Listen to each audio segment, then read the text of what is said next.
Yo, man. What's good, YouTube, man? Show boy, Mickal, aka Miss Sniper Bomber here. If you're new, me, hit that like button, subscribe and share, man. Today's video, man, we got Lil B, the most savage Chicago shooter. Like I said, hit that sub button and everything, man. We got the brand new video right here. Let's get it.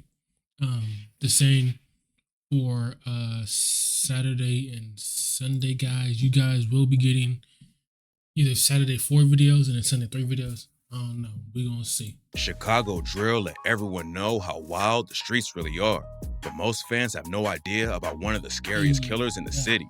Lil B wasn't just a shooter. He moved like an assassin.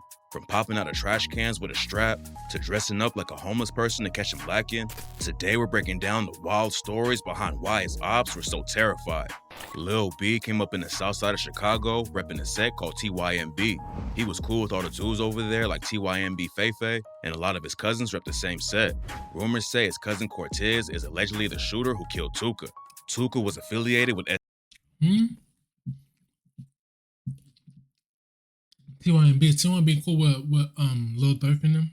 STLEBT, and he wasn't the first casualty in the war between the BDs and GDs, but his death sparked a massive wave of violence in the city. He was allegedly killed in revenge over a BD named Edric Walker, but Tuka's death had a way bigger impact on Chicago. After he died, the GDs clapped back by killing a respected BD from Wick City named Odie Perry, and that's when Wick City changed their name to O Block in his honor. TYMB is named after Edric Walker, who went by the name Ty. Lil B and Ty were actually cousins, and that's why it's so shocking that Lil B ended up going to the other side and started putting pressure on his old homies. According to street rumors, all the drama. What happened? His honor. TYMB is named after Edric Walker, who went by the name Ty. Lil B and Ty were actually cousins, and that's why it's so shocking that Lil B ended up going to the other side and started putting pressure on his old homies. According to street rumors, he putting pressure on his old homies that he used to hang out with? Damn, hold on. All the drama started when Lil B accidentally shot himself. TYMB Fefe told Cam Capone News. So the police just steady like circling the block, you feel me? Just watching, staring, trying to hop out, do this and do this. So they end up leaving. So folks them shooting dice and shit. You hear the bullet go off. Pow, pow. Lil B done shot himself. It's not clear exactly how it all went down, but Lil B somehow shot himself and ended up getting questioned by the cops. When they took him in, rumors started flying that he had snitched on somebody because a few days later, a dude from TYMB named Manny was allegedly booked by the police. Lil B's name was eventually cleared and everyone realized that he wasn't snitching, but by that point, it was too late to calm the situation down. TYMB had allegedly already put hands on him over the rumors, so Lil B ended up leaving the set and linked up with EBT instead. Lil B's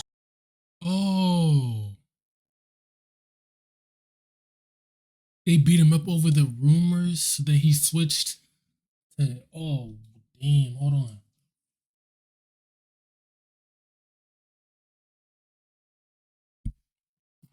TYMB had allegedly already put hands on him over the rumors, so Lil B ended up leaving the set and linked up with EBT instead. Lil B switching sides was a huge loss for TYMB, and he didn't waste any time getting busy against his old gang. He allegedly shot a dude named Solo from TYMB 1 year after he switched up, but that was only the beginning of his spree. In September 2011, Lil B allegedly caught another body when he killed a dude from Squirttown named Jizzle. Witnesses said that the situation started with an argument between two crews. Then both sides pulled out burners and started letting off shots. Jizzle was shot in the head and chest. His mom named Lil B and a dude named Tutu as the shooters. According to her, they left the city as soon as it went down because they were worried about the police catching up to him.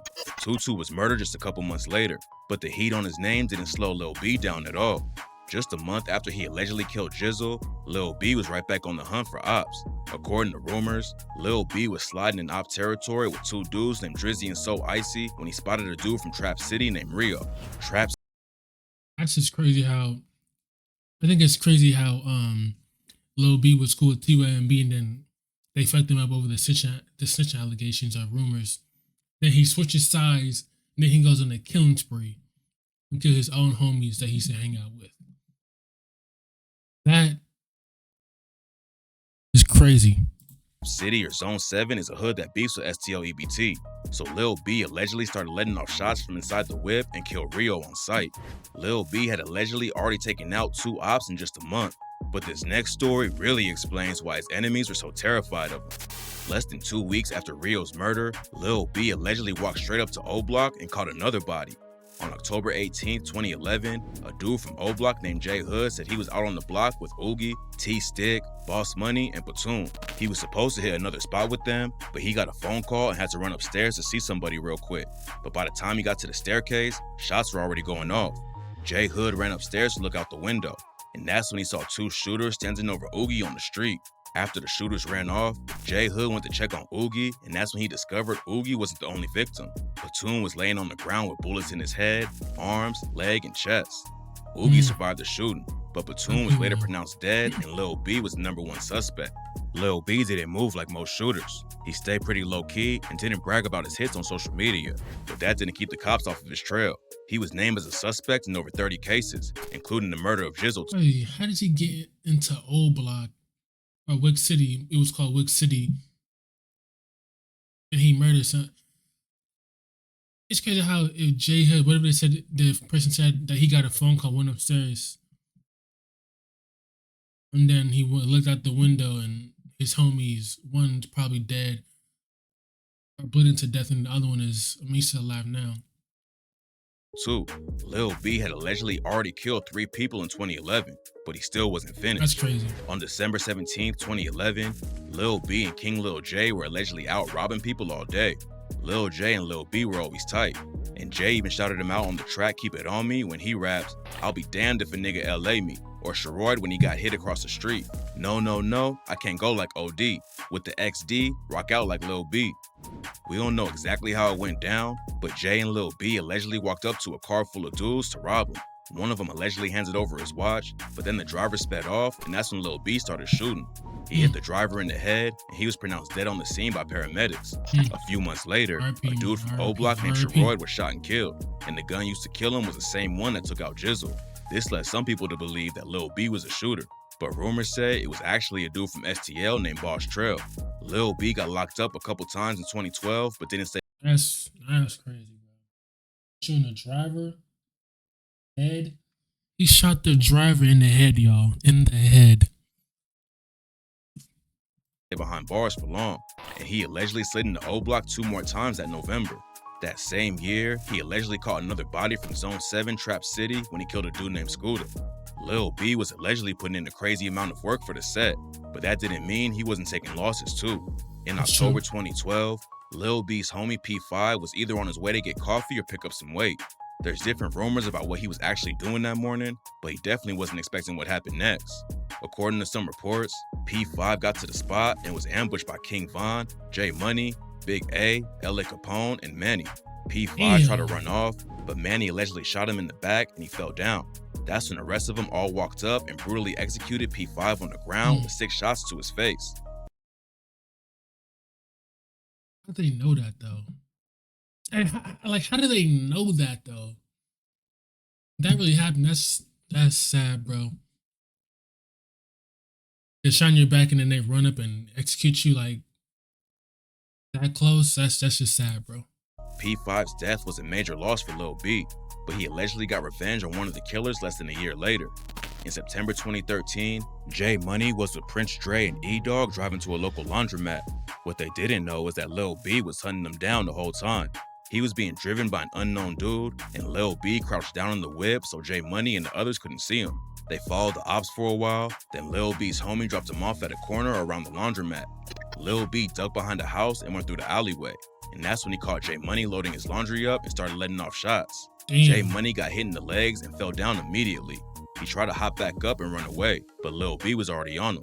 He hit J Money in the chest and forehead, and J Money tragically died on the spot. Nobody knows for sure how many people Lil B actually chipped, but some say he's behind at least 7 different bodies.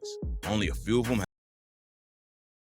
You're telling me allegedly he killed 7 people? How do people sleep at night knowing like they did something? I don't have any evidence to back the stories up, but it's clear that he was one of the the most most dangerous dudes in the savage, city. TYMB Feifei told Cam Capone News that one time his homie was walking to court and Lil B caught him out of nowhere. He ain't just walk up or hop out of a whip and start shooting though. Lil B actually dressed up like a homeless person and waited for his op to walk by. That's when he hopped up and shot the dude's ear, barely missing his head. Lil B didn't kill Feifei's homie, but he called up Feifei right after it happened to brag about what he did. Another time, Lil B got the drop on some ops by pretending to just be a regular dude walking his dog. Ocho Money from O Block said they tried to press him because they ain't know who he was. I mean, he had a dog. A motherfucker had a dog. Motherfucker like, who the fuck is this with the dog? We instantly, I got a Glory Boy sweater on. This one shit popping. And he on the phone. This nigga pulled his pipe out and shot my homie in his jaw. My homie took off like, pew, like he didn't even get shot. The nigga up that bitch in my face on my son, and the gun jammed. I'm just like shell shocked on. Damn, when that happens and then the gun jams. He instantly hit the alley. Luckily for Ocho, the gun jammed and he made it out alive to tell the story. Lil B was so ruthless that he also shot his own people. According to Trench's News, he allegedly shot an STL EBT affiliate named King Cole because Lil B thought Cole was talking to his girl. They were all just chilling, shooting dice, but Lil B obviously wasn't gonna let anyone disrespect him like that, even if they rep the same set. So everybody looking up now. People shooting dice, they looking up because they know this little motherfucker, he wild. Man, Lil B walked right around the corner. Hey, Cole. Hey, man, you been hollering at my girl. Cole looked up. Man, you better get your goof ass on talking about a girl. That motherfucker. Pop! Popped in front of everybody. Everybody scattered like roaches, man. I'm talking about the whole, everybody scattered.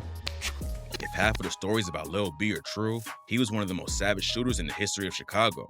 And when you're moving like that, it's only a matter of time before the streets catch up to you. But Lil B's death ended up coming from the police instead of one of his ops. In March 2014, the cops allegedly only in 2014, y'all, in 2014. spotted Lil B making a drug deal. He tried to run away, but they cornered him in an alleyway, and they claim that's when Lil B upped his strap at them. They opened fire and killed Lil B on the spot, but the story doesn't end there.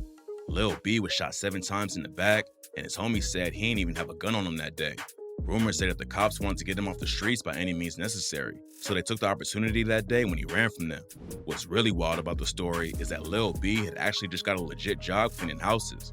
His boss, Shamika Jordan, told ABC News that Lil B had a troubled past and was trying to change his life for the better, but unfortunately, he never got a real chance to leave the trenches. That's crazy, y'all, man. RP them, man. Of everybody in the video that he talked about, RP Lil B, man. Yeah, that's a pretty good video, man. If you like that, like, subscribe, share, man. Winning Boy Mickal. I'm telling you.